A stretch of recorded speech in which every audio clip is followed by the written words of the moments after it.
Olá, meus amigos, mais uma vez estamos aqui com as graças do alto, esperando que todos possam receber a ajuda do mais além, pela proteção de nosso Senhor Jesus Cristo. E eu desejo que a paz esteja com cada um de nós nesse novo encontro e que possa permanecer fazendo parte dos nossos lares nesse momento de tantas dissensões em que nós estamos passando, não é? Em que há a necessidade de nós efetivamente cultivarmos a prece, não é? Nos abraçarmos à fé e, sobretudo, estarmos vigilantes. E é sobre esses três temas que hoje nós vamos conversar.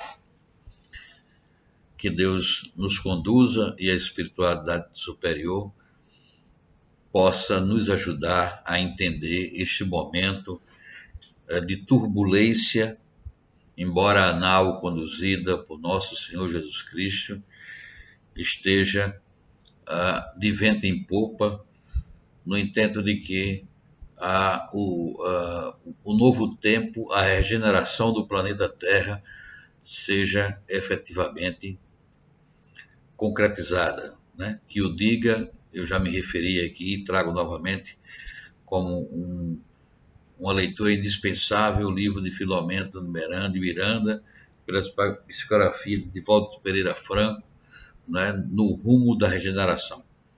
Pois bem, nós já sabemos a exaustão que a prece, né, ela tem um poder quase que incomensurável, ou seja, que não se pode medir, pelo menos nós que estamos ainda inseridos no vaso carnal. Todavia, é importante, não é, que nós exerçamos diariamente essa virtude que o Cristo trouxe, não é, ao estar conosco há 2020, quase 21 anos, porque a prece ela conduz à direção do amor de Cristo. Não é à toa que nós já ouvimos falar, e aqui eu quero relembrar dessa importância, e sobretudo nesse momento de instabilidade dos lares mundiais, por conta da interferência injusta de todos aqueles que estão tentando desestabilizar o momento de regeneração. É bem verdade que não vão conseguir, porque o bem sempre está na frente, né? E não é à toa que nosso Senhor Jesus Cristo tem feito inserções em várias áreas, né? Embora sendo necessário esse momento de pandemia e outras coisas. Mas o que nos interessa é o seguinte, né? Muita gente entende, né, que nós podemos separar, por exemplo, a prece da fé e a vigilância. É o velho e esquecido, né, alerta que se faz em quase todos os livros, inclusive no Evangelho segundo o Espiritismo, em maior ênfase, do orar e vigiar. Não é? Não adianta separar essas duas hipóteses, não é, de ajuda, não é, do Instituto da Fé. Então, você que me escuta agora, entendeu? Quantas vezes você já pensou que aquela prece que você fez, né, ela não vai atingir o seu desiderato, ou seja, não vai alcançar aquilo que você deseja? Talvez a sua oração, que não precisa ser uma oração, entendeu, tão sentida, com palavras bem delimitadas, delineadas, não é? Como faziam os profetas, enfim.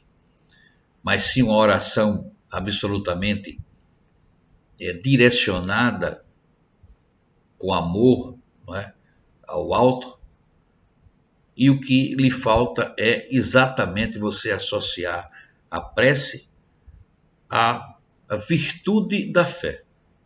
Porque nem todos nós, espíritas, não espíritas, evangélicos, católicos, tá, umbandistas, né, conseguimos interpretar a fé, tá, desassociada da oração. Quando se eleva o pensamento ao alto, e a gente já falou, né, eu posso. O telefone toca de lá, de cima para baixo. Mas a chamada de recepção inicial, ela vem de baixo. E ao que parece, né, o conceito de fé nunca esteve em tanta influência, né, hoje, com tanta influência, né, em tanta voga, ou seja, em tanta valoração. Porque nós já tivemos a oportunidade de reconhecer o conceito de fé. O fé é transformar o impossível no possível. E não há outro meio que não a prece. Agora, na hora que se pede ao alto para receber uma dádiva, uma moratória, ajudar alguém, ajudar até si próprio, né, para que não caia em tentação, né? Isso é uma frase, inclusive, da maior das orações, né, que o Cristo nos trouxe, o Pai Nosso, né? E não nos deixei em tentação, mas livrai-nos de todo o mal. Amém. Poder-se-ia acrescentar, livrai-nos de todo o mal, hoje, amanhã e sempre, e que assim seja. Não é? Então, esse pedido feito na oração, né, do Pai Nosso, faz com que ele não nos deixe cair em tentação, leva a interpretar que nós devemos vigiar os nossos atos.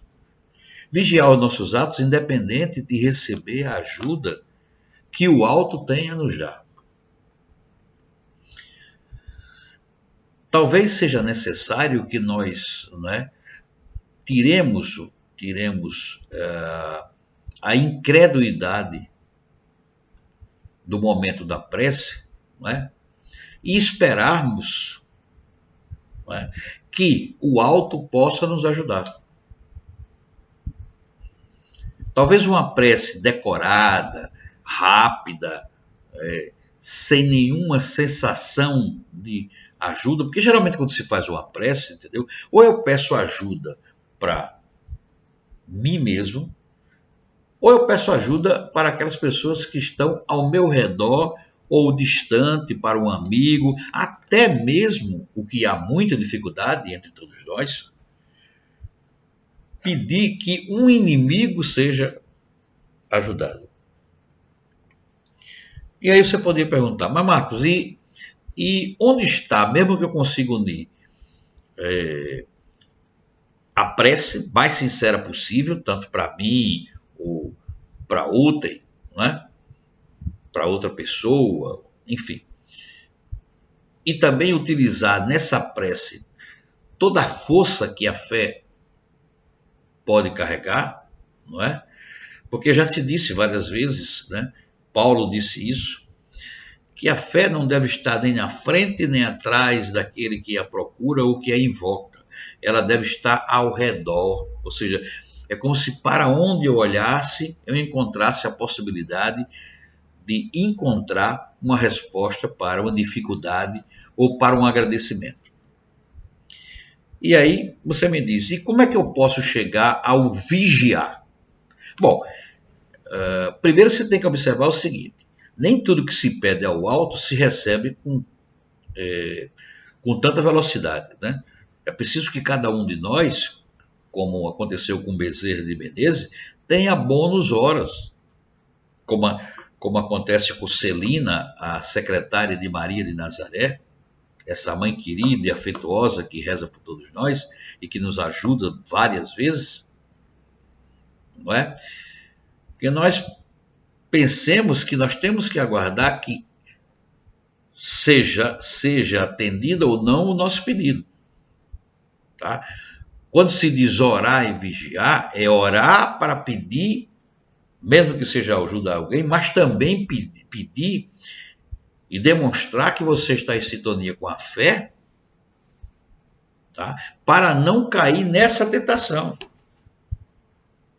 Porque não raro, aqueles irmãos, né, necessitados, que ainda estão nas trevas, querendo, com intenções malévolas, né, eles influenciam a cada um de nós já sabemos disso, diariamente. E você não pense que está sendo influenciado, que não está influenciado pela parte espiritual, né? Nossos anjos da guarda, né? Verdadeiros escudeiros da nossa permanência no vaso espiritual, no vaso carnal, não é? Eles também sentem, porque não adianta eu receber uma dávida por um pedido, né? Agradecer rapidamente, como se for algo seguinte, eu mereço essa dádiva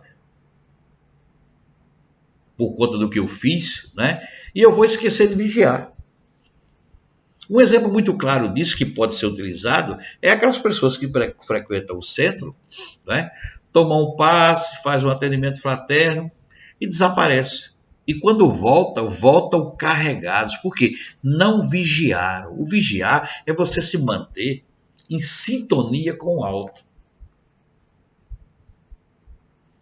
Eu já venho falando muito que nós precisamos mudar o nosso jeito de ser. E o vigiar é tentar mudar o nosso jeito de ser. Porque a prece como um todo, ela tem uma força magnânima, bela. Quando se faz uma prece, né? Quando se pede ao alto que nos ajude, seja no momento de desespero, não é? Nós recebemos uma resposta. Nós acalmamos, né? O alto acalma um pouco mais a nossa ansiedade, mas não é sempre que nós precisamos, teremos essa resposta imediata, né? Isso vai depender de como nós estamos, né? Fazer uma prece, porque eu já venho absolutamente esquecido, tenho esquecido o direito de orar, e aqui eu já não falo nem mais na doutrina espírita, que ela é bastante esclarecedora em relação a isso, eu já falo em qualquer outra religião, e só nos convém utilizar a oração quando os momentos estão fora do controle. Nós não temos a quem recorrer mais. Quando, na verdade, nós deveríamos agradecer sempre e pedir quando necessário. Porque se nós agradecemos, se nós vigiamos, né, nós não tomamos decisões apressadas, nós evitemos o confronto, né, nós tentemos perdoar aquelas pessoas que não fazem mal, nós tentemos ajudar aquelas pessoas que necessitam, não é? Nós esqueçamos a caridade do esmolar, não é? Não é só dar a quem está precisando, vale a pena, mas também procurar saber o que significa. Nós estaremos construindo uma barreira, ou bônus horas, capaz de nos amoldar a quando houver essa necessidade, nós recebamos aquilo que nós merecemos. O Evangelho segundo o Espiritismo nos diz, né? A quem muito se dá, muito será cobrado. Então você faz uma prece, recebe uma moratória, uma ajuda, etc., para você ou para um parente, um amigo, etc., e você agradece e simplesmente esquece. Não, ajudou, está tudo bem, tal. E não vigia. Às vezes você consegue melhorar a vida do outro, mas a sua, ela começa a desaguar. Porque a prece, a união com a fé e a vigilância devem ser constantes. Não é? Quantas vezes nós oramos ou fazemos uma prece, né?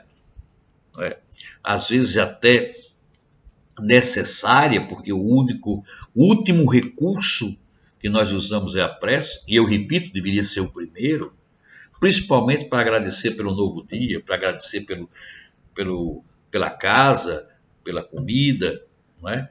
Pelos amigos que nos socorrem nos momentos de dificuldade, e também pelos inimigos que vieram neste plano, até familiares, né?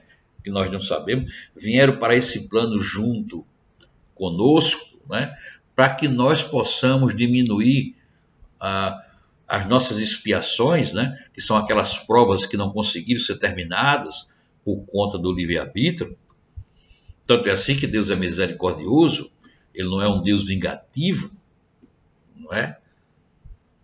Ele, com o simples estalar, né, como diz a música da Elizabeth, tá certa? Ele disse que uma fagulha,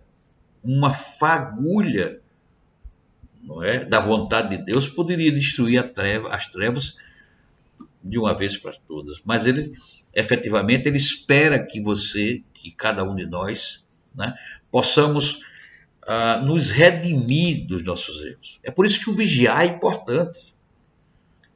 Entendeu? O vigiar é importante. Por quê? Porque as seduções da espiritualidade, seja pelos os desafetos do passado, nós não sabemos quantos anos, né? E não nos interessa momentaneamente, né? Quantos anos nós temos, né? Já tivemos na Terra, em outras reencarnações, se nós estamos numa última reencarnação, se nós conseguimos vencer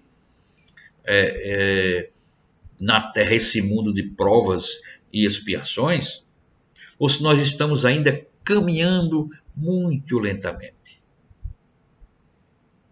E olha que hoje nós estamos, né, diante de uma doutrina que é consoladora, daí porque o livro de Emmanuel, psicografado por Chico Xavier, com o nome de Consolador. Ele responde várias perguntas, né? É a terceira mensagem, né? O Consolador. Né? Então, em linhas gerais, talvez vocês que me escutem agora fiquem pensando, mas eu rezo tanto, eu faço tantas preces, né? E nem sempre eu sou atendido.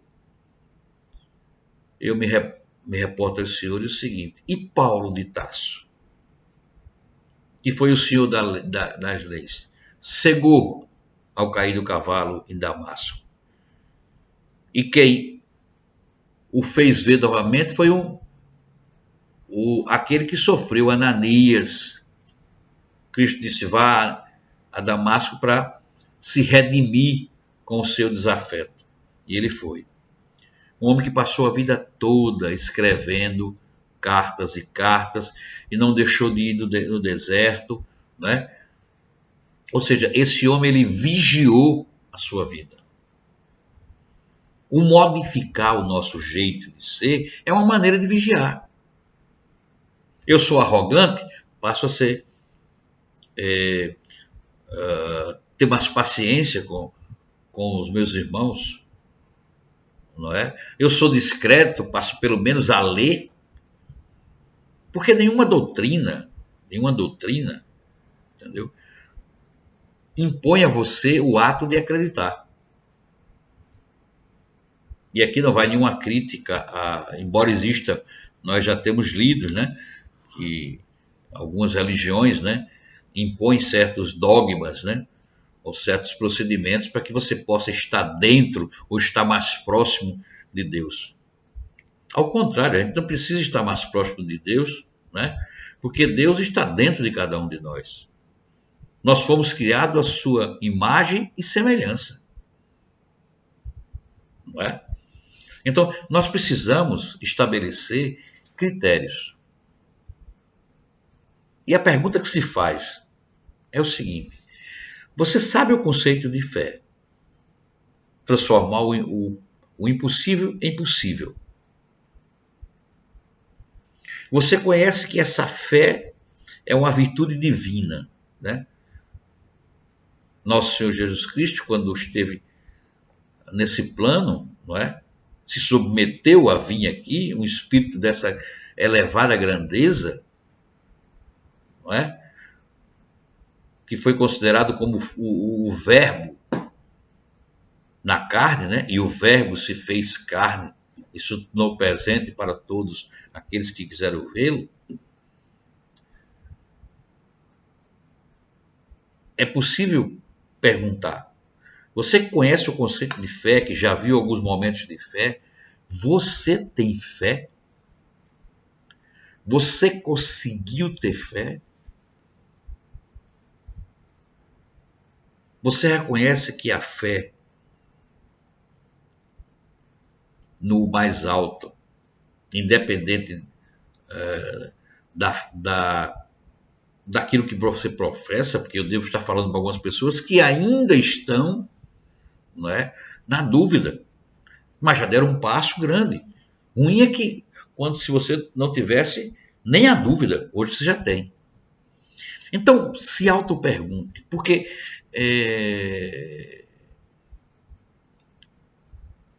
as palestras que eu ministro, eu geralmente deixo que você se autoanalise,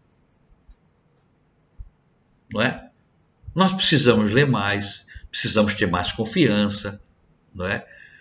Precisamos perdoar mais, precisamos entender que a fé não está condicionada a você receber aquilo que você ainda não merece. Mas também é bom que se diga, não é? Que você, com a sua fé, não é? Como Pedro, veja o que a história nos conta. Pedro, o maior dos amigos de Cristo, né? Que conceituou o próprio Cristo, né? Quando ele perguntou: tu achas, Pedro, quem eu sou? Ele disse: tu és o Filho de Deus. E eram espíritos, os apóstolos eram espíritos, né? De alta capacidade, de luminosidade, possivelmente anjos, né? E vieram para a carne desconhecendo, embora Jesus conhecesse a cada um deles, e nos momentos de chamado, todos eles acorreram a ele. Então Pedro, mesmo diante de toda a fé, não é? Mesmo sabendo, na última ceia, quando Jesus lhe disse: você vai me negar 3 vezes, quando o galo cantar, e ele negou, não é? Ele sofreu demasiadamente porque a fé dele foi diminuída, ou ele ainda não tinha conseguido a fé. E o apóstolo João narra isso muito bem, né? Que era o apóstolo querido de Jesus Cristo, que é uma expressão utilizada naquele tempo, porque Jesus Cristo, não é? Ele tinha carinho especial por todos eles, inclusive por Judas, né? Que ele já sabia que o traiu, deixou-se beijar na face, e Judas suicidou, e Cristo, quando subiu, foi buscar Judas no umbral, onde ele estava em sofrimento, porque já era previsto, né? Então, a sua fé, ela está sendo construída? Você já é um homem de fé? Uma mulher de fé? Você consegue, ao elevar o pensamento ao alto, através de uma prece, né, de uma oração, você consegue reconhecer em si próprio, né, pelos atos que você tem, que você faz e que você usa, né, que você efetivamente, mesmo não conseguindo aquilo que você pede em oração, a sua fé ela não esmorece, ela não diminui, como aconteceu com Pedro. Ele sofreu por negar Jesus as 3 vezes, mas voltou para o caminho, né? E a fé dele foi tão grande, só menor do que talvez a de Paulo de Tarso, né?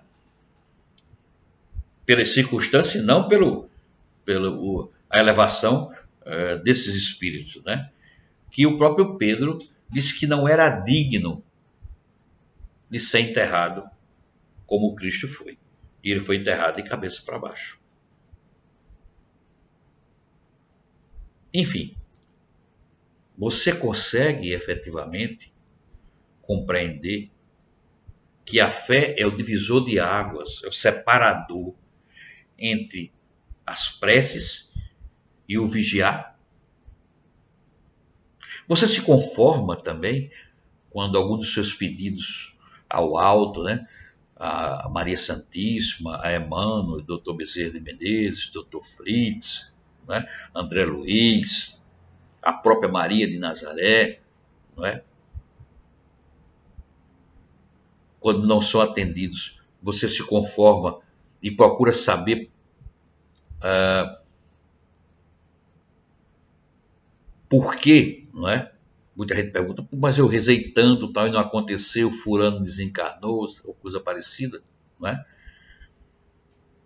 Se você efetivamente estava vigiando, porque uma coisa está condicionada à outra. Não é? Os nossos atos, mesmo quando nós pedimos para os outros, eles também são levados em consideração. Não é? Às vezes você pede pelos outros porque aquelas pessoas estão numa situação tão degradante, tão deplorável, entendeu? Que não consegue sequer pensar a não ser em melhorar. Principalmente quando se tem doença, quando se está nas drogas, na bebida, no cigarro, né? As pessoas que são arrogantes porque são mais ricas, né? Aqueles que têm muito e nada dão. Essas perguntas fazem com que nós possamos, né, vigiar os nossos atos. O vigiar, orar e vigiar, é isso, vigiar os seus atos. Você continua fazendo os mesmos atos? Que fé é essa que fica limitada a uma casa espírita? Ou algumas horas? Enquanto você está na casa espírita, você é uma pessoa que mais conduz a fé. Quando você sai, o seu vigiar ficou lá. É como se você estivesse num transe, né? Desse passividade dentro de uma casa, e depois que saísse, tudo voltava ao normal, porque o espírito já não estava mais ali, você talvez não tivesse condições de continuar, não é?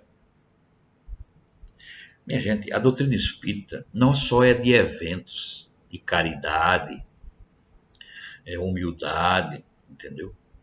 Benevolência, indulgência, perdão das ofensas, como se fala naquele BIP, né? Não. A doutrina espírita, né, requer que nós pratiquemos atos que possam, né, nos ensinar a ser melhores. Né? O fato de participar de uma religião, qualquer que seja ela, né, pode fazer você muito melhor do que muito espírita. Porque nós estamos cansados de ver, né, irmãos que nos acorrem à casa espírita para trazer mensagens, né, de consolo, de alegria, de esperança, né, para afastar a desesperança, as dores. E às vezes são pessoas que passaram da terra e não eram espíritas, nunca foram. Né? A grande maioria foi o que? Da Igreja Católica, ou da Umbanda, ou coisa parecida. Os demais que aparecem em sofrimento. Não é? Aparecem em sofrimento. Então, nós precisamos fazer essa altercação, né? Entendeu? Essa contestação dos nossos erros, no intento de que todos nós possamos nos compreender. Porque o Consolador está aí, não é? E nós precisamos entender que já é tempo de nós mudarmos. O momento de regeneração e de transformação ocorre, está ocorrendo. E não há mais volta. Esse último livro de Divaldo Pereira Franco, ele causa impacto. Eu vou falar em uma das minhas palestras sobre ele. Novos rumos em direção à regeneração do planeta. É muito interessante, né? O Filomeno de Miranda. O que nos causa, entendeu, impactos.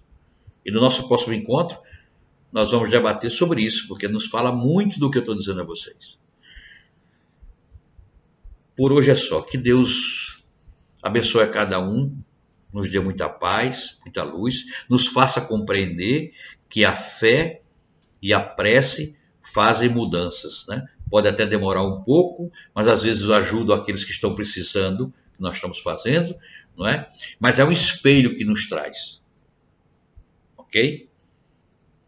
Muita paz a todos, tá? Cuidem-se e tentem consentir a vocês mesmos que as virtudes da carta espírita, começando pelo Evangelho, o Céu e o Inferno, etc., e outros livros e tantos autores, né? Espíritos de luz, nos é necessária nesse momento de tanta instabilidade. Então nós precisamos estar preparados, entendeu? Para que nós sejamos, como diz o Cristo, os trabalhadores de última hora. E sem o desapego ao material, a gente não vai conseguir nunca. Muito obrigado por hoje. Que a paz do Cristo, tá? Não a paz do mundo, ela esteja no lado de cada um de nós. Muito obrigado e até breve. Que assim seja.